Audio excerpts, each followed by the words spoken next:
Senhor Fernando Bettar, o senhor sabe do que está sendo acusado nesse processo, né? Quais são os fatos que são imputados ao senhor. Por dever legal, eu tenho que avisar que o senhor tem o direito de ficar em silêncio, né? E que se o senhor preferir assim agir, isso não é usado em prejuízo da sua defesa. Ao mesmo tempo, a chance de explicar esses fatos aqui em juízo. O senhor acho que foi ouvido pelo menos 2 vezes já sobre esses fatos, né? Sim, senhora. Então, o senhor quer falar, quer ficar em silêncio? Não, vou falar. Tá. Inicialmente, o senhor é relatado que o senhor é uma pessoa do convívio próximo do ex-presidente Lula e da dona Marisa, Perfeito. certo? Certo. Desde a infância, como que era a convivência? A gente conviveu a vida inteira, né? A partir da década de 70, o meu pai, ele, junto nos movimentos sindicais, junto com o presidente Lula, acabou se adquirindo uma relação única entre as famílias e a gente passou a conviver muito junto, com Natal, Réveillon, festas, férias, alguns eventos em chácaras e sítios. Então esse era um hábito muito comum entre a gente. E eu tinha uma relação muito próxima deles, né? A dona Marisa, eu chamava de tia, a gente tinha uma relação em momentos muito difíceis da nossa vida, eles estiveram presentes. Por exemplo, quando eu fiz 18 anos, meus pais se separaram, foi um momento duro pra gente, adolescente, né, encarar esses momentos, e os dois estiveram com a gente, acolheram, meu irmão foi até morar com eles, na casa deles em São Bernardo do Campo. Tá, isso foi antes da presidência, durante a presidência Isso e após foi a presidência? Inteira, a vida inteira, doutor. Como que vocês chegaram à compra desse sítio que é objeto dessa denúncia? Então, doutora, vou voltar um pouco à história, porque o meu pai, ele foi diagnosticado com Parkinson, né? E ele estava muito debilitado. Eu não sabia, desculpa eu estar um pouco nervoso, mas a primeira... Se quiser, tem água ali. Tá ok, obrigado. O primeiro sintoma do Parkinson é a depressão. Ele já tinha um estado depressivo Que ano foi forte. isso? Eu acho que foi em 2005, 2006, o diagnóstico do Parkinson. Aí meu pai começou a ficar muito mal, muito mal. O presidente Lula e a tia Marisa ficaram sensibilizados e foram buscar meu pai, acolheram meu pai para ficar com eles em Brasília. O meu pai, ele foi realmente melhorando, porque houve uma mudança do medicamento do meu pai, um acompanhamento mais de perto com o médico que eles tinham lá, caminhava, pescava, então jogava mexe-mexe, foi o dia a dia dele lá em Brasília. Meu pai chegou a ficar uma época com eles lá, uns 4 meses seguidos. Então eles cuidaram muito dele. Meu pai muito sensibilizado com tudo que estava acontecendo, porque já estava chegando no final do governo, e meu pai estava querendo reunir a família, por causa da doença. Ele falou, pô, os meus filhos, cada um está morando num lugar. Meu irmão morava no Rio, eu morava em São Paulo, minha irmã morava em Campinas e meu pai morava em São Vicente. Temos uma propriedade em outro lugar, mas é muito distante, fica a 300 quilômetros da capital. Então, Qual que é esse outro lugar? É Manduri. Manduri É a no cidade que meu interior de pai São Paulo nasceu. também. A cidade que meu pai nasceu. E minha esposa é de lá.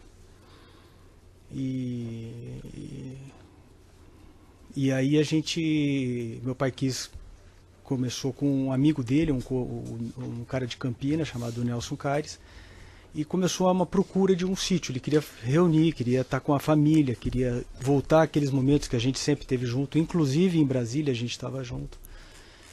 Aí eu mesmo fui visitar alguns sítios na redondeza ali em Campinas, na região de Campinas, junto com esse Nelson? Com o Nelson. Eu lembro até que acho que meu pai queria até comprar o sítio do Nelson. O Nelson mora numa casa que é meio sítio, meio chácara, fica em Joaquim Egídio. E aí eu lembro que pintou uma oportunidade num site que eles viram, e meu pai me comunicou e eu fui visitar esses sítios. O proprietário que te acompanhou na visita? Na primeira visita eu fui eu fui com ele, e aí ele estava lá, o filho do proprietário. O filho, lembra o nome? Eu não lembro o nome, lembro que estava ele, a esposa e um filhinho novo. E quem te acompanhava? Geralmente o Nelson, o Nelson tinha um amigo que era corretor que às vezes ia, mas eu não posso precisar se eles estavam nessas idas. Eu sei que foram várias idas em sítios que eu fui. Mas o senhor estava procurando para o seu pai, então, não era para o senhor? Não, meu pai. O teu pai que queria? Queria comprar um sítio. Tá. E aí o senhor viu esse sítio, gostou desse sítio? Aí eu vi o sítio, achei que seria interessante, só que eu não tinha condições de pagar esse sítio. Tá. Foi te pedido quanto? Lembra? Na verdade foi pedido no valor total 1,5 milhão no sítio, e eram 2 matrículas, só que o proprietário deixou claro que não venderia separadas as matrículas, né? Então eu precisava adquirir a minha matrícula, que era no valor de 500, e eu não tinha outro 1 milhão. Tentei vender essa propriedade no interior, não consegui. Quanto que valia essa propriedade em Manduri? Essa propriedade é uma propriedade de 29 alqueires. Ela, nos dias de hoje, ela deve oscilar entre 60 a 90 mil reais o alqueire. Tá. Vezes 30, então. Tá. Então a gente tentou fazer essa venda para a gente fazer a compra. Passou o período que eu tinha combinado, porque aí... Chegou a anunciar esse sítio de Manduri, alguma coisa? A cidade é muito pequena, nós anunciamos para as pessoas locais lá, né? Tem corretores, tem... É pequena, mas boca não tem nem a boca, imobiliária. não tem anúncio em jornal, em site, nada. Não tem como lá. Tem E 7 lá em mil Manduri é habitantes. um sítio que todo mundo ia também, tinha casa, que a família ficava junto ou não? Lá somente ia a minha família, né? Lá em Manduri. Sua família, senhor, sua esposa e filhos. Minha esposa é de lá. A minha irmã usava E bastante. estava no seu nome. Tá no meu nome e da minha irmã. Tá. Aí o senhor foi, visitou e o senhor não tinha dinheiro para comprar as 2 matrículas, né? Isso. Eram 2 matrículas e tinha já separado o proprietário, já disse quanto que era cada uma? Ou os senhores que chegaram lá... Não, ele predeterminou esses valores, mas ele falou que só vende se fosse as 2. Não teria jeito. Ele dividiu os valores de Dividiu cada os valores, matrícula, mas venderia só junto. É. Mas aonde tinha benfeitorias é na matrícula de valor menor e a outra que não... Que é a maior área, é de valor maior. Tá. Aí eu passou o período que eu não consegui vender. O Jonas Suassuna, que foi o que comprou a outra matrícula, ele se sensibilizou muito com meu pai, porque ele acompanhava meu pai de perto, ele viu todo esse processo do meu pai. Era uma pessoa próxima da família também. Ele, empresarialmente, muito amigo nosso, virou muito amigo nosso. Ele é um empresário recente e nos últimos anos ele conviveu muito com a gente, muito perto do meu pai, inclusive. Ele até alegava que ele tinha perdido o pai dele cedo e a figura do meu pai representava para ele isso. Então ele sempre quis estar perto. Comunicamos ele dessa coisa que nós não tínhamos dinheiro e ele falou, não, deixa que eu compro essa matrícula e ajudo vocês a comprarem. Tá, mas ele não tinha objetivo nenhum com aquela propriedade. Ele Não, só no comprou para primeiro ajudar momento vocês. ele comprou para ajudar. E ele tinha Ele é um muito empresário que tem bastante dinheiro, ele foi o empresário que fez a Bíblia com Cid Moreira, então ele tinha se capitalizado empresarialmente, coisa que a gente já não tinha condições de fazer. Então ele deu 1 milhão para comprar um terreno só para ajudar vocês e futuramente não tinha planos nenhum para aquele terreno. No primeiro momento não. Posterior, quando ele esteve presente lá, ele começou a adquirir um certo gosto, porque ele estava querendo sair do Rio. Ele estava incomodado com o Rio estava Ele incomodando visitava muito. o sítio. Ele visitava o sítio, não muito, mas ele acaba visitando o sítio sim. E aí ele até cogitou, mas não fez nada. Não chegou a fazer nada. Aonde entra o senhor Roberto Teixeira nessa negociação? O Dr. Roberto, conhecido também da família, desde a época desses movimentos sindicais, era o advogado já daquele momento. E como eu estava em São Paulo, meu pai me escolheu para ser a pessoa que fosse representar nisso na família, ele pediu, olha, se oriente com o Roberto, que é meu amigo, eu confio nele. Então a gente precisava do Roberto como advogado para validar os contratos, porque a gente não tinha conhecimento de corretor, então a gente tinha que ter um cuidado maior. Tá, então os senhores pediram ajuda jurídica para o senhor Roberto Teixeira. E quem pediu foi o senhor? Fui eu, até porque meu pai tinha falado com ele, falou, vai procurar o Roberto vai ajudar. Então eu fui procurar o Roberto. Tá, os senhores chegaram a fazer algum contrato de prestação de serviço advocatício? Não fizemos um contrato. Foi tudo informal? Foi meio informal, sim. O senhor pagou algum honorário para o senhor Roberto Teixeira? Não lembro de ter pago. Não? Foi por amizade? Eu não lembro, mas pode ser que meu pai tenha pago. Eu não paguei. Tá. O que ele fez? Olhou matrícula, olhou certidões? Ele olhou matrícula e teve um momento importante aí, porque o Roberto, além de tudo, ele tem uma propriedade naquela região ali, lá em Bragança Paulista. Então ele sabia que ali é uma área de proteção ambiental, é uma área que tinha um cuidado no mapa. Eu lembro que ele até falou pra gente, olha, vou fazer uma análise para ver se isso te permite construir ou vender, ou então, porque, se não me engano, teve uma lei que alterava a questão ambiental. Não sei se foi o Código Florestal, isso eu não posso lhe dizer, doutora, mas eu lembro que teve um fato marcante naquele período em 2010. Tinha uma área de Uma área de preservação, acho que Preservação ele é serra. registrada na matrícula.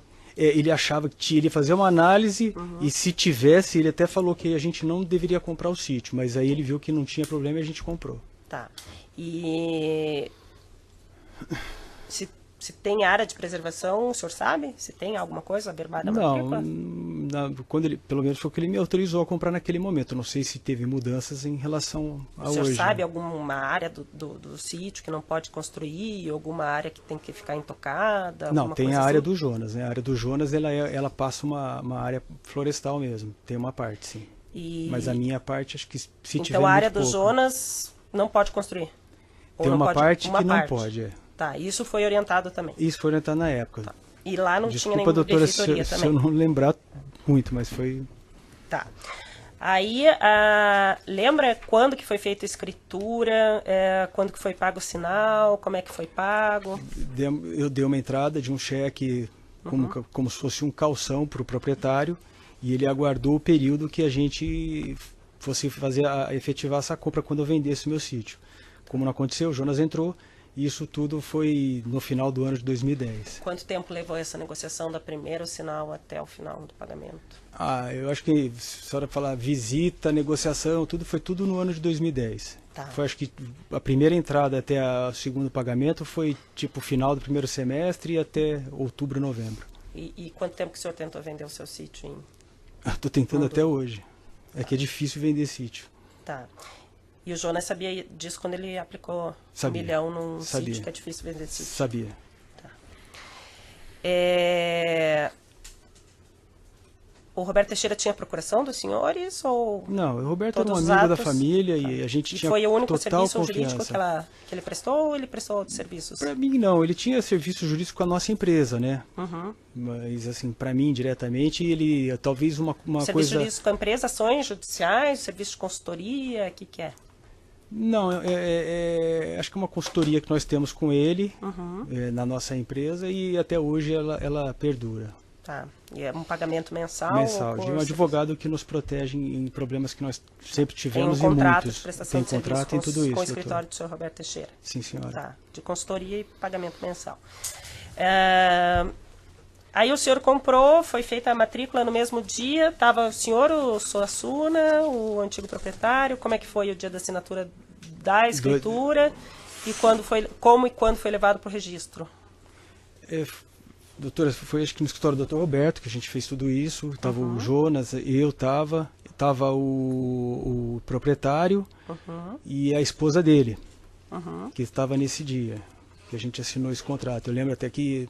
Foi feito primeiro um contrato, depois escritura e depois doutora, o registro? Ou o senhor não sabe se foi feito tudo junto? Não sei dizer, doutora. Acho que eu acredito que na minha mente, assim, agora, parece que foi tudo junto. Não tinha um compromisso de compra e venda antes? Tinha um compromisso de compra e venda quando eu dei aquela entrada. Tá. Eu fiquei com um contrato de compra e venda. E efetivou-se quando eu finalizei, quando meu pai me passou o dinheiro para minha conta e depois ele se transformou numa doação. Tá, até os 500 mil o senhor precisava dessa doação do seu pai? É. Tá. E o seu pai queria o sítio, foi comprado no seu nome por quê? Eu já cuidava das coisas do meu pai, né? Meu pai já estava com o problema do Parkinson, já tinha dificuldade de mexer a mão e Mas principalmente o chegou a ser computador. interditado em algum momento? Na época era? Não, na época, assim, interditado, a senhora diz dele não poder... Ele não poder fazer os atos por si só? Era mais... Ele tinha essa coisa de ele... Começou a passar as coisas. Eu já cuidava das finanças da família, porque eu sou mais organizado na parte financeira. Meus irmãos já são um pouco desorganizados, então meu pai sempre confiou em mim a questão financeira dele. Foi um dinheiro que ele recebeu de uma anistia, quando ele foi sindicalista. Era um dinheiro que ele tinha, ele gostaria de aplicar, e é um pouco da cultura árabe dele de propriedade não se perde, né? Então ele quis esse investimento. Tá, então ele pediu para o senhor comprar no nome do senhor, deu o dinheiro para o senhor comprar, o dinheiro era dele, mas ele falou para o senhor comprar no nome do senhor porque o senhor era mais organizado e era a pessoa que ele confiava mais na família, é isso? Isso. Mas o senhor entende que o sítio é dele? Ou o senhor Da entende família. que é do senhor? É da família. É da família, meu e dos meus irmãos. Tá, no futuro dividiria entre Eu os três. tenho um compromisso com meus irmãos. Esse é um compromisso ético. Tá. Como é que foi as primeiras conversas para que houvesse uma reforma do sítio e quando que a dona Marisa entrou nessa reforma? Aliás, vocês compraram, já tinha uma estrutura. Tinha, era muito bem cuidado, inclusive, doutora. O antigo proprietário... Já cabia a tua família? Cabia. Tá. A nossa necessidade era totalmente atendida, o sítio era muito bem cuidado. O ex-proprietário, ele era um cara de sítio, ele gostava de fazer, se não me engano, acho que já era a segunda ou terceira propriedade que ele fazia, toda feita com muito capricho. E a gente, quando comprou o sítio, a gente quis somente fazer umas adaptações, que não seriam muitas, eram adaptações para receber o nosso pessoal. Ia ser um sítio de convivência. O senhor estimava investir quanto para fazer essas adaptações? Era muito pouco, vamos dizer no primeiro momento assim, uns 20 a 30 mil reais, mas sabendo que sempre ia tendo obras ao longo do sítio, que eles foram ocorrendo e eu gastei mais do que isso. E aí desculpa. Entrou a dona Marisa. Então, aí o que aconteceu? O meu pai, com a questão de estar em Brasília com eles, começou a conviver com um drama que eles estavam passando lá, que era a questão do acervo. Eles tinham uma grande quantidade de coisas que eles precisavam trazer e eles não sabiam para onde, não tinham aonde. E isso estava chegando já no final. Quando nós efetivamos a compra do sítio, meu pai comunicou a dona Marisa: olha, eu comprei um sítio para nossa família e eu estou colocando ele à disposição para vocês darem uma olhada no acervo. Eu fui lá fazer as obras quando eu comprei, mas foram as pequenas obras, era obra de acessibilidade. Eu fiz alguns pisos, calçamentos, iluminação, troca de fios, toda aquela coisa de manutenção, porque o proprietário já estava aquele ano inteiro sem dar aquela manutenção. Então ele já não fez muita coisa. Tá, e esse foi os 20 mil que o senhor achou que ia 20 gastar? a 30 mil, doutora. Eu posso depois até com os advogados mostrar para a senhora, mas é o número que me vem à cabeça. Isso no final de 2010? 2010. Tá. Aí, o que aconteceu? Quando meu pai comunicou, a tia Marisa falou: ó, Marisa, estamos com um sítio, fique à disposição, vão ver, veja o que vocês acham. Ela foi ao sítio, quando eu comprei, depois que eu comprei, para ela ver o sítio. Quem acompanhou, você sabe? Olha, nesse dia... voltando um pouco, até para falar sobre a questão dessa obra. Eles ficavam muito em Brasília jogando. Meu pai, ela, inclusive o Bunlai, ficavam lá em Brasília. E meu pai falou: olha, a tia Marisa está indo para São Paulo, ela vai ver o sítio e ela vai dar uma olhada para ver se cabe os pertences dela. E, inclusive o senhor Bunlai vai também para conhecer, porque ele é um engenheiro e ele tem condições de dimensionar. Falei, beleza, tal. Eu acho, doutora, que nesse dia foram a tia Marisa, foi o Bunlai, foi mais uma pessoa, um sócio, um empresário, não lembro, estava junto com o Bunlai, mas eu não sei dizer o nome dele, e dimensionou o que precisava. Eles viram que, olharam o sítio, viu que não dava para fazer as coisas. O que aconteceu? Saímos desse dia daí, saiu eu, a tia Marisa, e fomos lá para casa do meu pai em São Vicente, na sequência. Ela saiu dessa visita? E fomos lá para São Vicente. Fomos lá para casa do meu pai e falou: olha, não vai dar e vamos ter que fazer uma obra, um projeto. Isso, a interlocução sempre muito meu pai e ela, porque ele estava muito junto. Já era final do ano, final de governo. Eu, além dessa compra do sítio, eu estava no final do ano de empresa, então era muito corrida a minha vida também. Então eu ficava num cuidar de muitas coisas. Deixa eu tomar uma aguinha, doutora.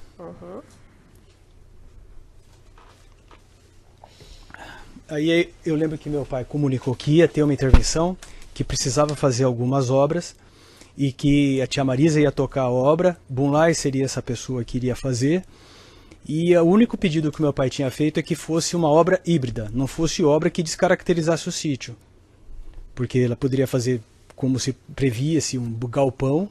Eles planejaram um galpão. Eu falei, pô, um galpão no sítio tem nada a ver, um galpão. Você tem que fazer coisas que possa ser útil no dia seguinte. Aí começou a obra através do Sr. Bunlai.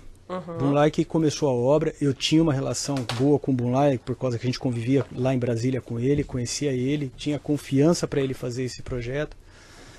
E aí começou a obra com o Bunlai, e o Bunlai levou uma equipe dele, não sei dizer porquê, mas foi uma equipe que começou a obra atrás da casa, começou a fazer o alicerce e começou a dar muito problema com a equipe dele. Era uma equipe bagunceira, que fazia arruaça, bebiam... Mas exatamente o que ele ia fazer, o senhor sabia? Ele tinha o projeto do anexo já. Ele ia fazer um... Já foi mostrado para o senhor desde o início um projeto. O projeto do anexo. E o senhor aprovou, dona Marisa aprovou? Então, quem cuidava de tudo, tinha autonomia para cuidar, dada pelo meu pai, era a tia Marisa. Ele falou, olha, pode fazer o que você achar interessante. O que tinha pré-combinado era o que a gente gostaria que não fosse. Então ela falou, preciso construir um anexo, construir algumas outras coisas para trazer. E falou, tá bom, então você faz, constrói, só por favor não descaracterize o sítio. E aí ia fazer uma benfeitoria no seu sítio ou da sua família e o senhor não indenizaria de forma alguma. O senhor ia ter esse benefício sem indenizar ninguém, sem repagar ninguém. Doutora, pelo grau de relacionamento que a gente tem, a gente imaginou o seguinte, bom, eu não precisava de obra. Eles estavam utilizando o sítio. Ou seja, eles que têm que arcar com a despesa dessa obra. Tá. Então o senhor não tem nem ideia de quanto que o Bulay gastou lá? Não tenho ideia.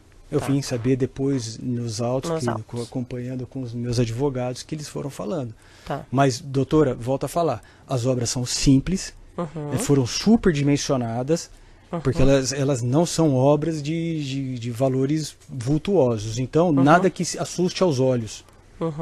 Então, esse era até um cuidado que a gente pode ver. Mas por mais que sejam simples, só na parte do Bulay existe uma planilha bem detalhada de custos que dá 150 mil reais. O senhor acha que isso é um valor baixo? Não acho um valor baixo, doutora, pelo amor de Deus. A gente não pode até menosprezar essa questão do dinheiro e orçamento, haja vista o valor do sítio.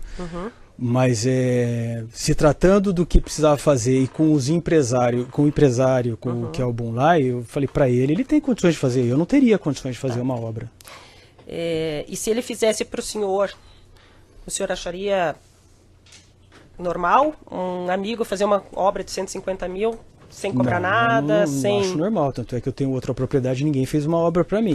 Foi um caso... Então ele fez isso aí, o senhor não sabe se o presidente ou a senhora Marisa pagou alguma coisa para ele? Não, eu não sei dizer se eles pagaram. Mas na minha cabeça... Mas foi na sua propriedade e o benefício foi para o senhor? Sim, e na minha cabeça, doutora, eu imaginava que isso eles teriam que pagar.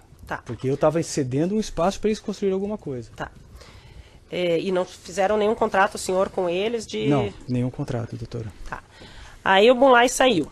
A equipe que o Bulay colocou lá saiu. Quando houve esse problema, doutora, eu comuniquei o Bulay primeiro. Falei, Bulay, nós estamos com um problema seríssimo.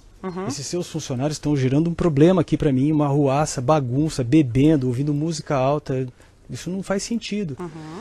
E comuniquei também a tia Marisa sobre esse problema. E inclusive o Aurélio, que era a pessoa que acompanhava essa questão do acervo, ele foi a pessoa que, vamos dizer assim, ele tinha que fazer os trabalhos, de dimensionar, trazer. Eu comuniquei ele também. Depois disso, o que eu comuniquei com o Bulay, ele prontamente mudou a equipe. Ele tirou essa equipe e pôs uma nova equipe para trabalhar. Eu não vi mais o Bulay lá. Eu também teve um intervalo que a gente deixou de ir porque se juntou com o Réveillon, fim de ano de empresa. Mas a única coisa que chama a atenção é que era uma nova equipe que estava trabalhando maior e mais profissional.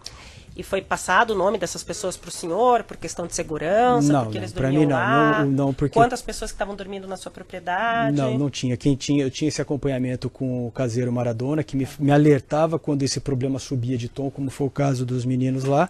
E eu tinha a confiança das pessoas envolvidas, Bulay, na minha cabeça era o Bulay, era a equipe. Era o Bulay na segunda minha equipe. Cabeça era a equipe dele. O Aurélio disse que desde o primeiro momento que o Frederico entrou lá, ele já falou que ele era funcionário da Odebrecht. O senhor não sabia? Não sabia disso. Nunca soube? Não soube. Nunca soube? Não soube. Como eram feitos os pagamentos, o senhor sabia? Também não soube. O senhor sabia que existia lá no depósito um centro de custos, um depósito? Não, eu vim saber tudo isso, doutora, depois quando a imprensa divulgou e aí eu fiquei sabendo de tudo como aconteceu. O que eu tinha de obras... Mas o senhor não foi no sítio nesse período? Fui, várias vezes. E o senhor não documentei via na última vez com erguida, campo de futebol, doutora, o sítio ele tem um relevo diferente. Essa obra ela foi feita primeiro lá no fundo, atrás da casa.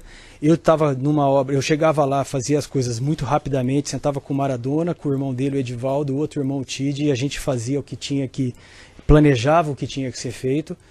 E eu fazia esses comentários, essas coisas, olhava por cima assim que estava acontecendo a obra e ia embora. Esse era meu dia a dia nesse primeiro momento, porque não tinha não tinha como ficar no sítio com obra, com gente, então eu evitava um pouco esse período. Tá.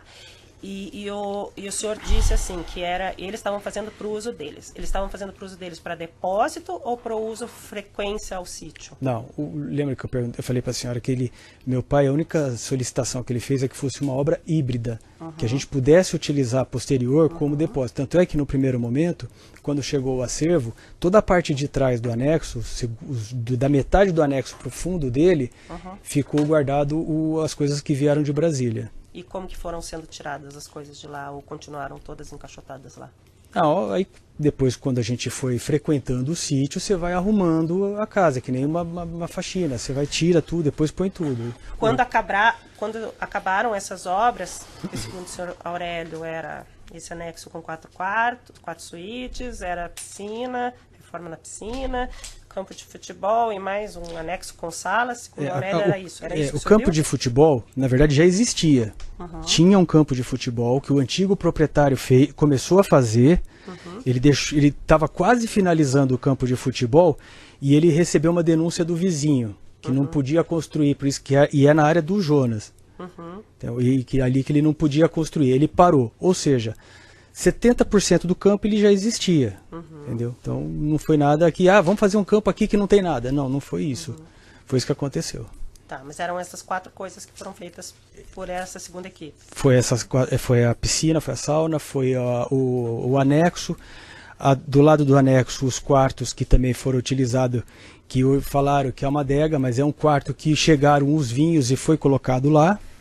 Não foi construído para ser uma adega. Não é uma adega, é um quarto. É um quarto de empregadas. São 3 quartos de empregadas, assim, que são quartos bons de empregado. E um deles foi totalmente colocado vinho. Tanto é que depois disso, o Maradona e o Aurélio, eles que fizeram as prateleiras de madeira para deixar os vinhos deitados.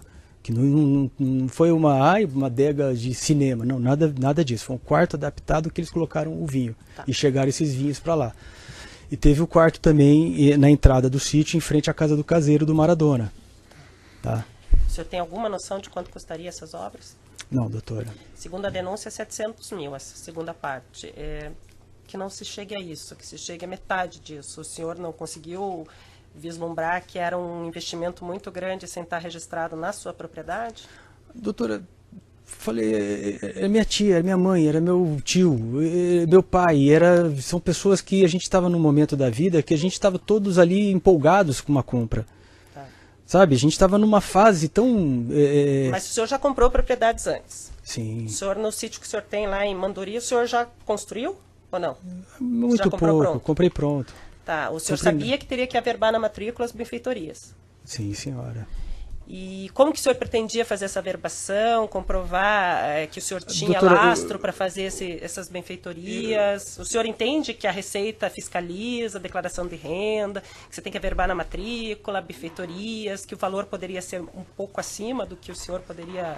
Eu entendo, doutora, mas naquele momento que a gente estava, e pelas pessoas que estavam envolvidas, e a gente sentiu seguro, sentiu protegido, não protegido no sentido de fazer algo errado, mas, nós tínhamos o doutor Roberto que estava lá como um amigo nosso que jamais ia deixar acontecer alguma coisa errada com a gente.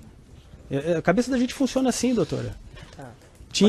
Mas, inclusive, a reforma e as benfeitorias estavam sendo acompanhadas por o senhor Roberto Teixeira? Não, o Roberto não. O Roberto foi o importante só na compra. Você estava assessorado pelo Roberto na compra, não depois. Na compra, mas ele sabia que ia ter a adega, ele sabia que ia ter o acervo.